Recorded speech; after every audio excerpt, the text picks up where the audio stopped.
नमस्कार दोस्तों, आपका स्वागत है योगेश महाजन लीगल चैनल पर। योगेश महाजन लीगल चैनल पर हम आपको प्रस्तुत करेंगे नवीनतम सुप्रीम कोर्ट के फैसलों और विभिन्न अन्य न्यायालयों के फैसलों पर और विधि ज्ञान को प्रसारित करने का प्रयास करेंगे। इस चैनल पर हम न्यायिक फैसलों के महत्व को समझाने और विधि समझौतों की युक्तियों को समझाने का प्रयास करते हैं।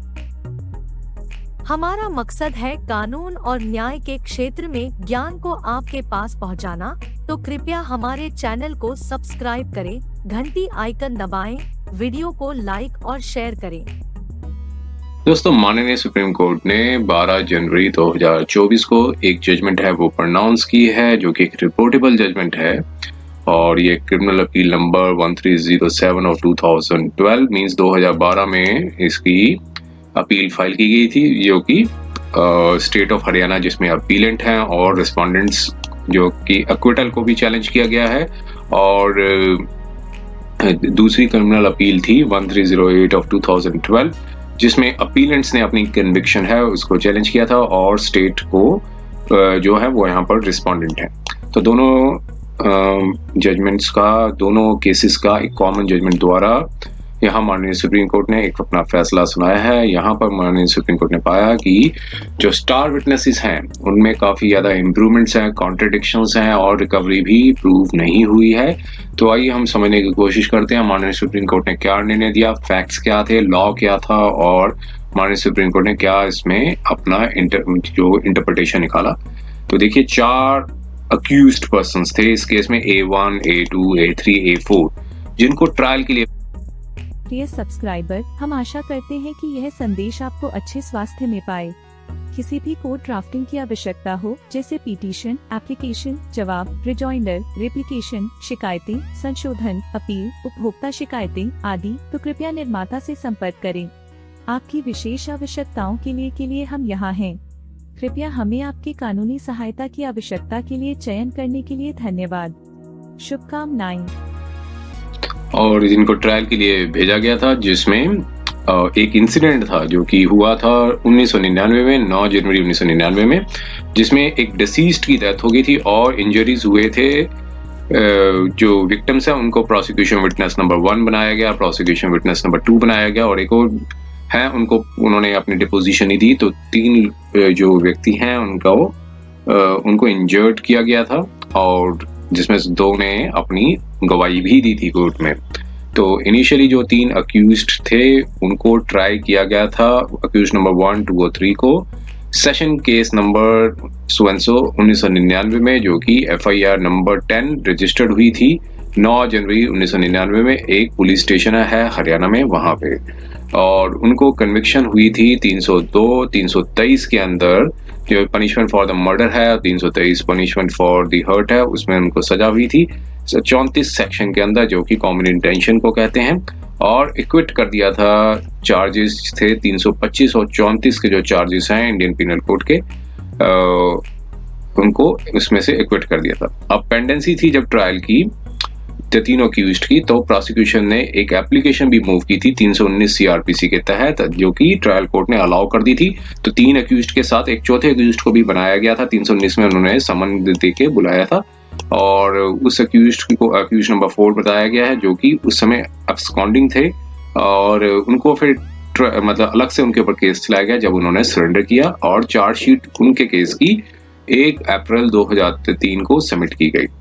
ट्रायल कोर्ट ने चौथे अक्यूज्ड को जो चार्जेस थे 302, 323 और 325 और 34 के अंदर उनको बरी कर दिया। अब चूंकि अक्यूज्ड नंबर 4 जो हैं उनकी वो एक्विटल हो गया था, तो उसको स्टेट ने हाई कोर्ट के समक्ष चैलेंज किया, जो कि स्टेट की जो अपील थी वो खारिज कर दी थी। और फिर उसके बाद स्टेट ने कोई अपील जो है वो आगे नहीं फाइल की, माननीय सुप्रीम कोर्ट में नहीं फाइल की, ना ही कंप्लेनेंट ने ना ही स्टेट ने।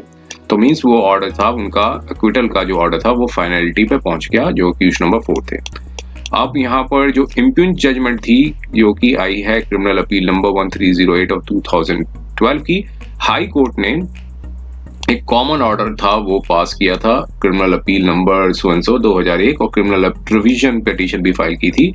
2005 में। तो क्रिमिनल अपील थी वो जो 3 अक्यूज्ड हैं उन्होंने अपनी कन्विक्शन को चैलेंज किया था। तो उनकी जो क्रिमिनल अपील थी वो ट्रायल कोर्ट में जो जजमेंट आई थी जिनमें उनको कन्विक्शन हो गई थी, तो उन्होंने अपनी कन्विक्शन को चैलेंज किया था हाई कोर्ट में। और जो क्रिमिनल रिवीजन एक फाइल की गई थी वो कंप्लेनेंट ने फाइल की थी, जो चौथे जो अक्यूज्ड हैं जिनको बरी कर दिया गया था, तो उनके फेवर में जो ऑर्डर आया था तो उसमें उस एक्विटल ऑर्डर को कंप्लेनेंट ने रिवीजन पिटीशन से चैलेंज किया था। हाई कोर्ट ने जो अपील थी तीनों अक्यूज्ड की और 2 अक्यूज्ड की उसमें डिसमिस कर दी थी, और तीसरे जो अक्यूज्ड हैं उनको पार्शली अलाउ कर दिया था और उनको 302 और 34 के जो इंडियन पीनल कोड के जो धाराएं हैं वहां से बरी कर दिया था। लेकिन जो कन्विक्शन थी 323 की और 34 की, और उसमें उनको कन्विक्ट कर दिया था, मींस उनको 323 में उनको सजा सुनाई थी जो कि पनिशमेंट फॉर द हर्ट होता है। तो और फिर सजा वहां तक की सुनाई थी कि जितनी उन्होंने जेल में ऑलरेडी काट ली है। तो मींस अब 2 लोगों के ऊपर 302 का कन्विक्शन था हाई कोर्ट में, और एक कन्विक्शन जो थी वो हाई कोर्ट ने उनकी सेट असाइड कर दी थी, और चौथे को तो ट्रायल कोर्ट ने ऑलरेडी कर दिया था, उनकी तो खारिज भी कर दी थी स्टेट की। अब यहाँ बताया है कि जो अक्यूज नंबर 3 हैं और उनकी जो है वो डेथ हो गई थी।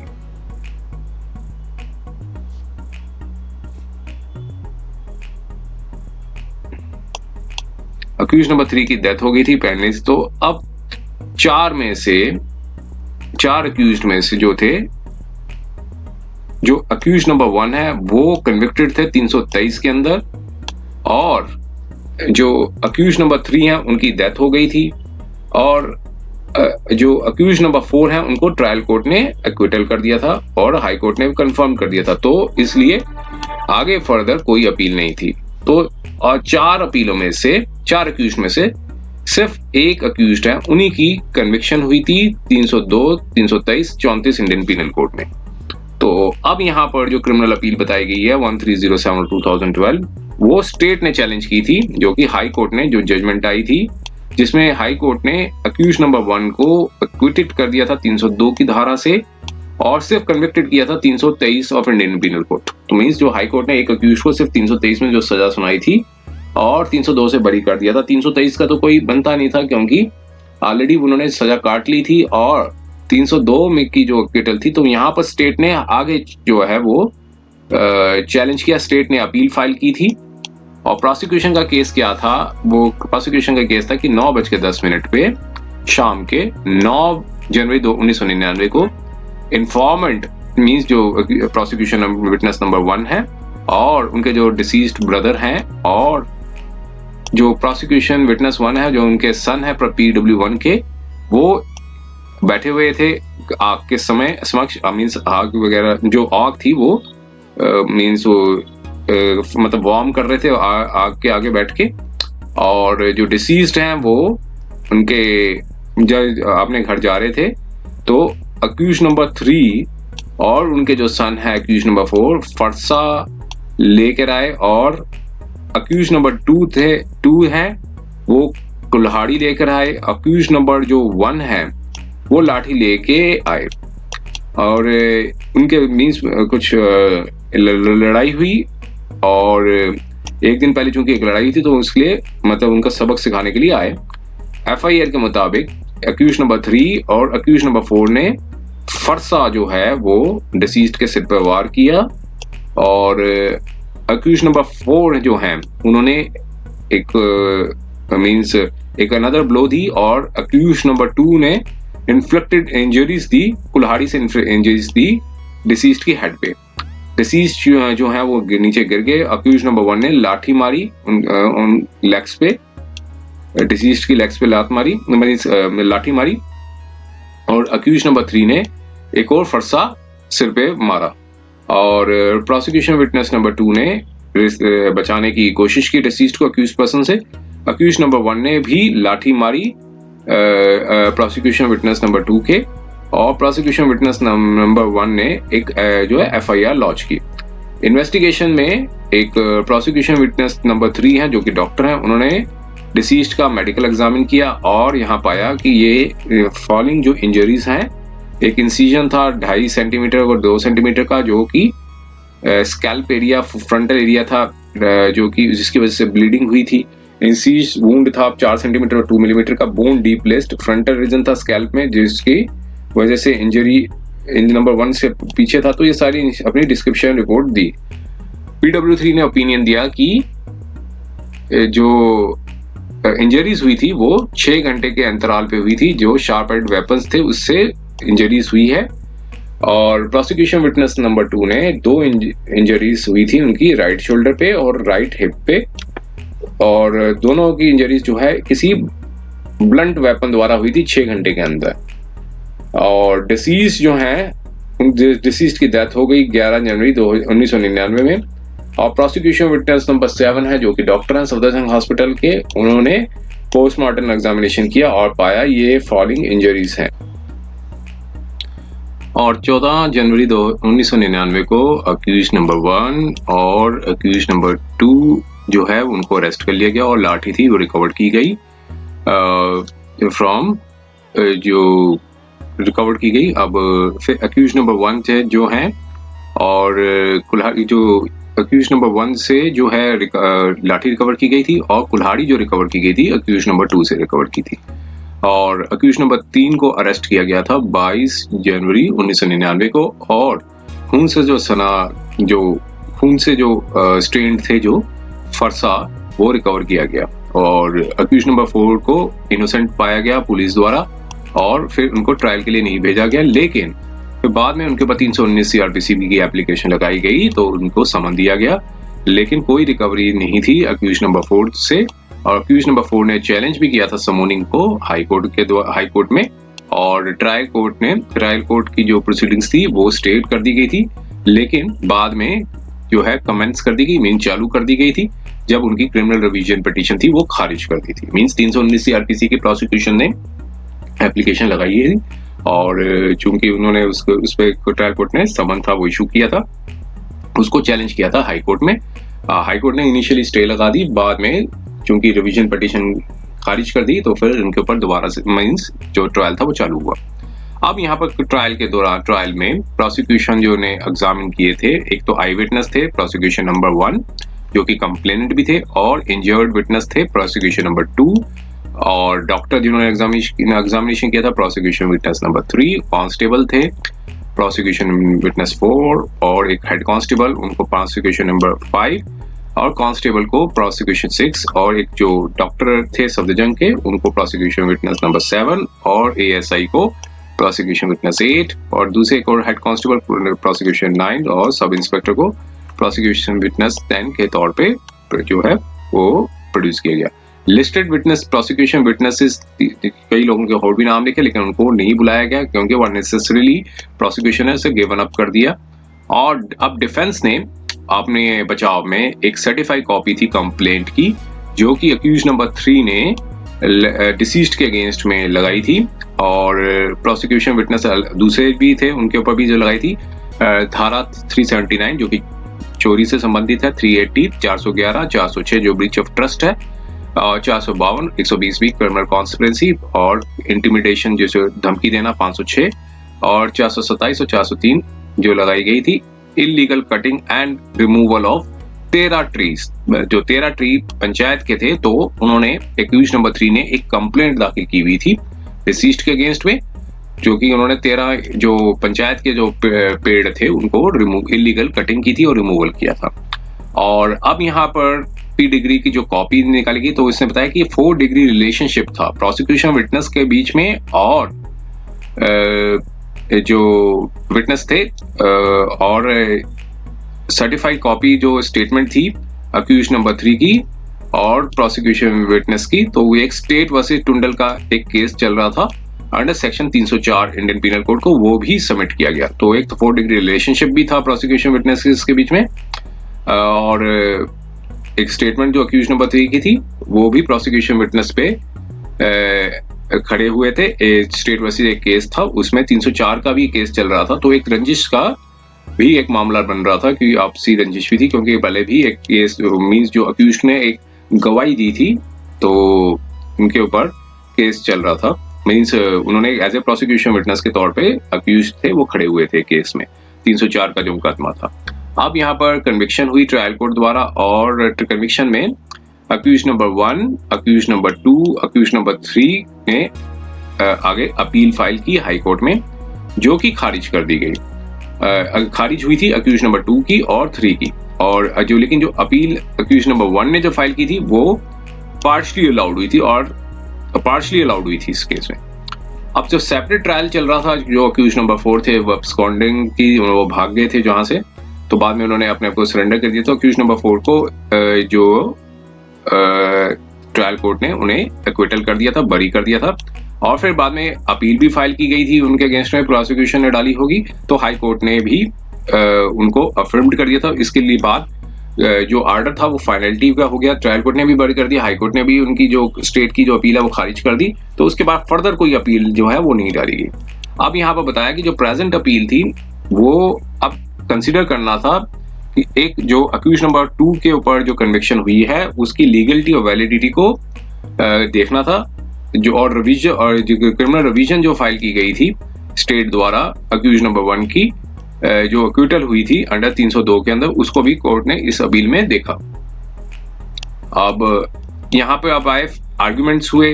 काउंसिल जो अपीलेंट के थे उन्होंने बताया कि जो एफआईआर थी वो एंटी टाइम्ड थी और डिलेड थी। कन्विक्शन जो थी वो सिर्फ टेस्टिमोनी के आधार पे की गई थी, जो कि एक इंटरेस्टेड विटनेस थे और वो डिसीज्ड के साथ जो क्लोजली रिलेटेड थे, और प्रोसिक्यूशन ने कोई इंडिपेंडेंट विटनेस को नहीं एग्जामिन किया। जो विटनेसेस के नाम थे उनको कोई एग्जामिन नहीं किया, और यहाँ पर ये भी आर्गुमेंट की गई कि प्रोसिक्यूशन विटनेस 1 का जो प्रेजेंस थी वो एक डाउटफुल है। अब स्टेटमेंट ऑफ प्रोसिक्यूशन विटनेस 2 की जो देखी गई अंडर जो रिकॉर्ड की गई थी 161 सीआरपीसी में,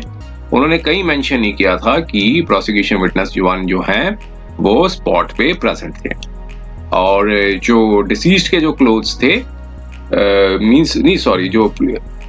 प्रोसिक्यूशन विटनेस 1 जो हैं उनके जो क्लोथ्स हैं वो कहीं भी उनसे सने नहीं हुए थे। और प्रोसिक्यूशन विटनेस ने ये भी डिपोज किया कि डिसीज ने जो है वो इंजरीज हुई थी, तो उन्होंने जब वो इंजर्ड हो गए थे तो उन्होंने उठाया था जब वो घायल अवस्था में थे, तो फिर उनको ट्रैक्टर में रखा डाला गया था। और काउंसिल ने ये भी रेफर किया कि काफी ओमिशंस हुई हैं, कॉन्ट्रडिक्शंस हुई हैं स्टेटमेंट में, इन विटनेस जो गवाह की जो स्टेटमेंट में काफी ज्यादा जो कॉन्ट्रडिक्शंस हैं और काफी ज्यादा जो ओमिशंस भी हुई हैं, मींस काफी कुछ छोड़ा गया है इसमें जो टेस्टिमोनी थी। अब स्टेट के काउंसिल ने ये अपील की कि कन्विक्शन जो थी वो अक्यूज नंबर 2 की 302 के अंदर थी, और जो कि रिकॉर्ड एविडेंस के आधार पे ही दी गई है, जो कि उसे ठुकराया नहीं जा सकता, अनइम्पिंचेबल है, और इसमें कोई हस्तक्षेप की जरूरत नहीं है। अब अक्यूज नंबर 1 की जो एक्विटल को था वो स्टेट ने चैलेंज किया था 302 के अंदर और 34 के अंदर। काउंसिल ने ये आर्गुमेंट दिया कि जो सेम एविडेंस थे वो कन्विक्शन बनाते हैं जैसे अक्यूज नंबर 2 को, और वो वेटेज मिलता था जिनको जो जैसे उनको अक्यूज नंबर 2 को कन्विक्शन हुई है वैसे अक्यूज नंबर 1 को भी होनी चाहिए 302 और 34 के अंदर। इसलिए हाई कोर्ट ने जो है अक्यूज नंबर 1 को बरी कर दिया 302 और 34 इंडियन पीनल कोड के तहत। अब दोनों काउंसिल्स की सुनने के बाद हाई कोर्ट ने अब परस्यूट भी किया, मटेरियल ऑन रिकॉर्ड में क्या है उसको भी देखा। अब यहाँ पर कोर्ट ने अपनी ऑब्जर्वेशन दी कि हाई कोर्ट ने जो है आर्गुमेंट था डिले ऑफ की एफआईआर देरी से हुई है, एंटी टाइम्ड है, तो उसको रिजेक्ट कर दिया था। अब यहाँ पर कोर्ट ने कहा हमें भी कोई रीजन नहीं बनता कि हाई कोर्ट की फाइंडिंग को डिसएग्री करें। अब वर्जन था जो इंसिडेंट का जो बताया, जो नरेशन दी गई थी इन्फॉर्मेंट ने एफआईआर लॉन्च करते समय, तो उन्होंने बताया था कि अक्यूज नंबर 3 ने एक फरसा जो है वो मारा था डिसीज्ड के सिर पे, और दूसरी बार फिर से वार किया था, लेकिन जो वार था दूसरी बार वो अक्यूज नंबर 4 ने किया था फरसे से, और थर्ड ब्लो जो था वो अक्यूज नंबर 2 ने दिया था और जो कुल्हाड़ी से, अब जो जिसकी वजह से डिसीज जो है वो नीचे गिर गए थे। अक्यूज नंबर 1 ने लाठी से प्रहार किया था, और अक्यूज नंबर 3 ने एक और ब्लो जो है सिर पे मारा था डिसीज्ड के, और इसके जब अक्यूज नंबर 4 को ट्रायल पे भेजा गया तो जो प्रोसिक्यूशन नंबर विटनेस जो कंप्लेनेंट है वो PW7 के तौर पर खड़े हुए। उन्होंने अपनी स्टेटमेंट पे यही कायम रहे कि अक्यूज नंबर 2, अक्यूज नंबर 3 और अक्यूज नंबर 4 ने असॉल्ट किया था डिसीज्ड को फरसा और कुल्हाड़ी से। अब दोनों की स्टेटमेंट को कोर्ट ने कंपेयर किया और पाया कि प्रोसिक्यूशन विटनेस 7 जो हैं उन्होंने जो स्टेटमेंट दी थी और स्टेटमेंट दी थी प्रोसिक्यूशन विटनेस 8 ने, तो ट्रायल कोर्ट ने कुछ मेजर कॉन्ट्रडिक्शंस भी पाए थे और स्टेटमेंट जो थी PW7 की उसे जो मानने से विश्वसनीयता पर संदेह जो है वो लगाया और संदेह उत्पन्न किया और अक्यूज नंबर 4 को बरी कर दिया था 302 और 34 इंडियन पीनल कोड में। और उस जजमेंट में ये पाया गया था कि प्रोसिक्यूशन विटनेस 7 और 8 जो हैं वो एक इंटरेस्टेड विटनेस हैं, उन पर इन सर्कमस्टांसेस के आधार पर रिलाई नहीं किया जा सकता है। फिर ये भी नोटिस किया कि PW7 जो है वो अपना स्टैंड बार बार चेंज कर रहे हैं। पहले जो उन्होंने पहली जो स्टेटमेंट दी थी 8 जुलाई 1999 में, तब उन्होंने इस बात पे इनकार किया था कि A3 और A4 जो है वो फरसा लेके आए थे, जो कि ट्रायल में जब उन्होंने ट्रायल में अक्यूज नंबर 4 के ऊपर जो अपनी गवाही दी, ट्रायल कोर्ट ने ये ओपिनियन दिया कि जो इंपॉर्टेंट विटनेस हैं PW7 और 8 ने काफी ज्यादा इम्प्रूवमेंट्स हैं, मींस काफी नहीं इम्प्रूवमेंट्स की हैं स्टेटमेंट्स पे, और जो कि स्टेटमेंट्स जो हैं वो जो फैक्ट्स के साथ विरुद्ध जा रही हैं और उसे ट्विस्ट किया जा रहा है और काफी ज्यादा इम्प्रूवमेंट और काफी मींस और इम्प्रूवमेंट्स की जा रहे हैं, इसलिए इन पे रिलायंस नहीं किया जा सकता, विश्वास नहीं किया जा सकता। और अक्यूज नंबर 2 और अक्यूज नंबर 4 को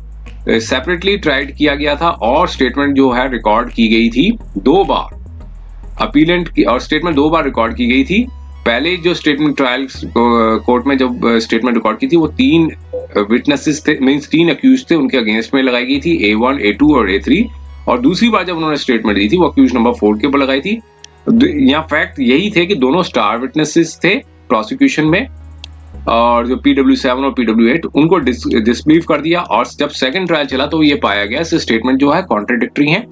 और फैक्ट्स को तोड़ मरोड़ के पेश किया गया है और इम्प्रूवमेंट्स किए गए हैं। इसलिए जो ट्रायल था अंडर 302 के अंदर, अगर कोई विटनेस को अनट्रस्टवर्दी कह लिया जाता है, तो अगर कोई फैक्ट्स को तोड़ा मींस मरोड़ते हैं तो, और ऐसी कॉन्ट्रेरी स्टेटमेंट के आधार पे ये सेफ नहीं होगा कि किसी कन्विक्शन या सजा दी जा सके ऐसे विटनेस के स्टेटमेंट के आधार पे। और अगर कोई फॉल्सली इम्प्लीकेट करता है अक्यूज्ड पर्सन को, जो स्टेटमेंट जो दी जाती है आई विटनेस द्वारा, उस पर रिलाई नहीं किया जा सकता जब तक कोई उसको ठोस कॉरोबोरेट ना की जाए, मींस कोई ठोस सबूत ना दिया जाए कि उसकी स्टेटमेंट पे जो है तब तक रिलाइज नहीं किया जा सकता। और मटेरियल जो ऑन रिकॉर्ड पे हैं वो बताते हैं कि उनके बीच में पुरानी रंजिश है, और वो रंजिश जो थी जो मैं पैरा नंबर 25 जो ट्रायल कोर्ट की जजमेंट पे मींस रिफ्लेक्ट करती, मींस दिखाई पड़ती है। और यहाँ पर नोटिस ये भी किया ट्रायल कोर्ट ने कि जो फाइंडिंग्स थी लाठी की जो A1 से बरामद हुई थी और कुल्हाड़ी A2 से बरामद हुई थी, उस जो रिकवरी फाइंडिंग है उस पर रिलाई नहीं किया जा सकता, इसलिए जो रिकवरी जो है उसे वो प्रूव नहीं कर पाई प्रोसिक्यूशन। ट्रायल कोर्ट ने यह भी पाया है कि जो फरसा था वो अक्यूज नंबर 3 से पाया गया वो प्रूफ होता है, लेकिन जो अपील जो A3 ने जो प्रेफर की थी वो ऑलरेडी अबेटेड हो चुकी थी, मींस खत्म की जा चुकी थी। अब क्वालिटी ऑफ एविडेंस को सम किया जाए तो यहाँ पर कोर्ट ने पाया कि जो रिकवरी थी कुल्हाड़ी की अक्यूज नंबर 2 से और जो लाठी रिकवर की गई थी A1 द्वारा वो प्रूफ नहीं की जा सकी। डिसीज्ड के ऊपर 4 इंजरीज हुई थी, उनके सिर पर 4 इंजरीज हुई थी। एलिगेशन जो थी अक्यूज नंबर 3 के ऊपर वो बताती हैं कि जो इंजरीज हुई थी सिर के ऊपर वो 1 से ज्यादा बार हुई थी। जो स्टेटमेंट जो है विटनेसेस के PW7 और PW8 के, उससे कोई कॉन्फिडेंस जो है इंस्पायर्ड नहीं होता। और जो सेकंड ट्रायल जो चालू हुआ था अक्यूज नंबर 4 के ऊपर, कोर्ट ने उस पर डिसबिलीव कर दिया था, तो मींस उसको अक्यूज नंबर 4 को बरी कर दिया था। तो ऐसे में जो क्रेडिबिलिटी है एविडेंस की वो काफी डाउटफुल है। फैक्ट्स को तोड़ मरोड़ के पेश किया गया, इंप्रूवमेंट्स दिए गए हैं, इस सारे रीजंस पे ये सेफ नहीं है कि अक्यूज नंबर 2 को 302 की धारा के अंदर और 34 धारा में उनको कन्विक्शन की जा सके इस ऐसे आई विटनेस के आधार पे। तो इसलिए इम्प्यून जजमेंट जो थी हाई कोर्ट की और ट्रायल कोर्ट की, जिसमें कन्विक्शन की गई थी अक्यूज नंबर 2 को 302 की धारा के अंदर और 34 के अंदर, तो उसको सेट असाइड कर दिया, मींस हटा दिया, और एविडेंस के रिकॉर्ड के बेसिस पे जो अपीलेंट हैं और जिनको सजा हुई थी 323 और 34 को, उसमें कहा कि इस पे इंटरफेयर नहीं किया जा सकता है। और क्रिमिनल अपील नंबर 1308 थी जो कि अपीलेंट द्वारा दी गई थी, उसको पार्शियली अलाउड कर दिया, और कन्विक्शन जो थी 302 की और 34 इंडिपेंडेंट की उसको सेट असाइड कर दिया। लेकिन जो कन्विक्शन थी 323 की और 34 की उसको मेंटेन रखा, और ये कहा कि जो A2 ने जितनी सेंटेंस रिगरस इम्प्रिजनमेंट की 6 महीने की सजा दी जाती है, जो कि 323 के और 34 के अंदर था, लेकिन अब यहाँ पर कस्टडी सर्टिफिकेट देखा तो कोर्ट ने पाया कि वो ऑलरेडी 6 महीने से ज्यादा सजा काट चुके हैं। चूंकि अब वो अपीलेंट जो है वो बेल पे है, पर जब अपील पेंडिंग थी तो इसलिए बेल बाउंड्स को डिस्चार्ज किया जाता है।